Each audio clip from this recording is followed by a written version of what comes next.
Well, you know how sometimes people save that plastic to the bread wrapper? You never really knew why or how you were going to reuse it. Well, we figured it out. They've been making dresses. That's what's going on here today. And this is Josh Rosen and Miss Carol Hetzler, and you guys are part of the Upcycled Dresses exhibit that's going on November 19th through December 5th.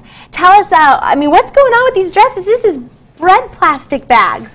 Well, we're involved in part of a regional show. The show started in Thomasville, and it's traveled around our region. And what they did back in September, part of their Flaunt 2012, was they had a call for artists to enter art that was incorporated recycled products.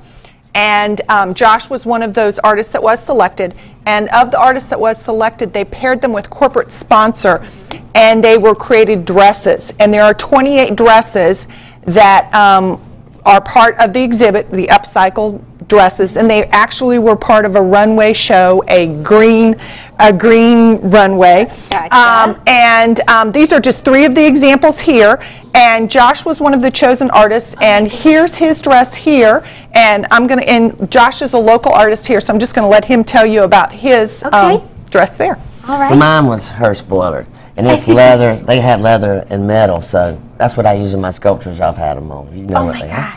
But so this one came in second. And it's made out of leather from Hearst Boiler Company. And it's wearable. And it's wearable. They all had to wear them, right. I had to make that to fit her. I don't think anybody else could wear it. I was teasing with Carol on the way in that my dress will cut you, and it cut me on the way in. Oh, it did. So I it see did. that. This is all metal at the bottom. Word. But it's very wearable. My wife wore it without a scratch. That's wonderful to know. I'm glad she didn't get hurt. Well, and all the dresses come with labels that have the artist, and it tells you specifically what they use their products for. But Josh can tell you a little bit more about this. This, if you can see on the sides, these are actually the gloves. Is that correct? Yeah, these are leather gloves that they weld with at the plant to make them.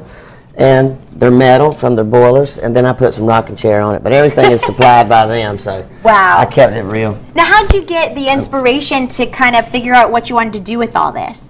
Well, you know, my sculptures, which I've had on before, they look similar to this. They my little people wear dresses like this, so I just made it a bigger scale and brought it to life on my people. So I just had to keep it to my aesthetics, and that was the hardest part, was because they were bright red and bright blue, in which I don't use colors in my stuff, so I had to dull them down quite a bit. I bet so. But it was fun. I bet. So what color were the gloves when you started? Bright blue and red. Oh, really?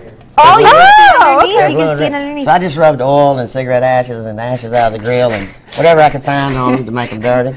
That's the way to do it. I guess that's how they made the little black dress in medieval times. That's right. All right. Sweet dream. There you go. Well, tell us, this one is made out of, as we were saying before, the plastic of the bread. And then what is this right here? I think that, go ahead, Josh. Ahead. You know, it's I think this is the flour bag that they use. And this is Flowers Foods here. And obviously the bread here. This one is Marpan Recycling. And it's not until you actually read the description and look at the pieces and you're like, oh my goodness. This is vinyl flooring is the vest here. I don't know if you can quite see this. This is part of the cloth from a cubicle here.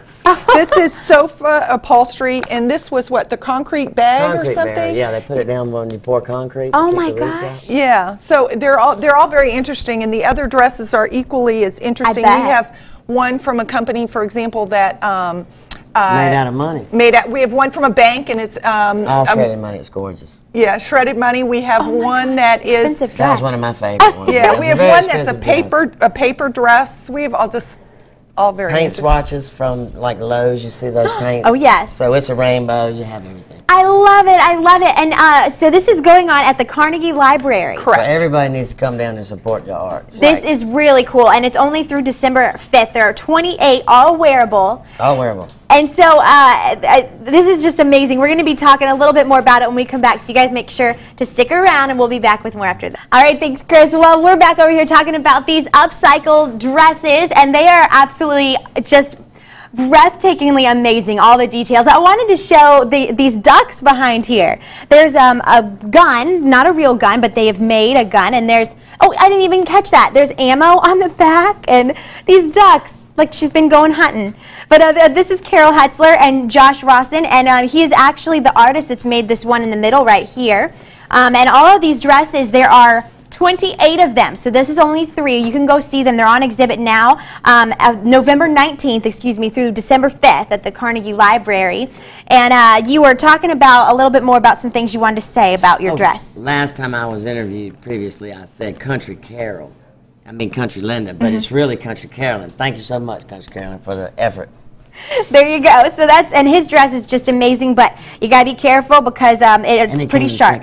And it came in 2nd place. That's right. But I'm sure you love it because it keeps all the men away from your wife. That's right. It's a chastity. It's a chastity dress. I told everybody at the show I was going to start making chastity dresses. And they love it. This is it. For the kid, I got 2 daughters. I'm already working on their prom dresses. Watch out, girls. He's going to get a lot of business in this town. That's right. Keep them away. Well, I was going to say, you also spun from this making bracelets. Yeah, I also came off making these bracelets. They're called welts out of recycled belts. And I sold a few the past weekend at Ann Kelly's. And I'm going to have some up there and some fallen angels, some of my sculptures that people can afford because they can't really afford my gallery pieces, a couple grand. But they can afford these fallen angels. They run anywhere from $100 to $175. Okay. So y'all go up there to Ann Kelly's before Christmas and pick your loved ones out.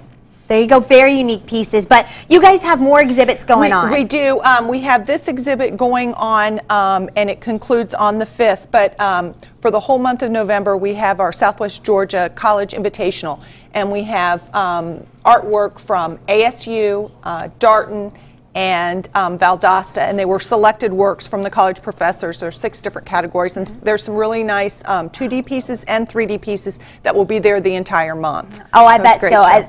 So many talented people in this area, so I'm sure you guys have some fantastic pieces there.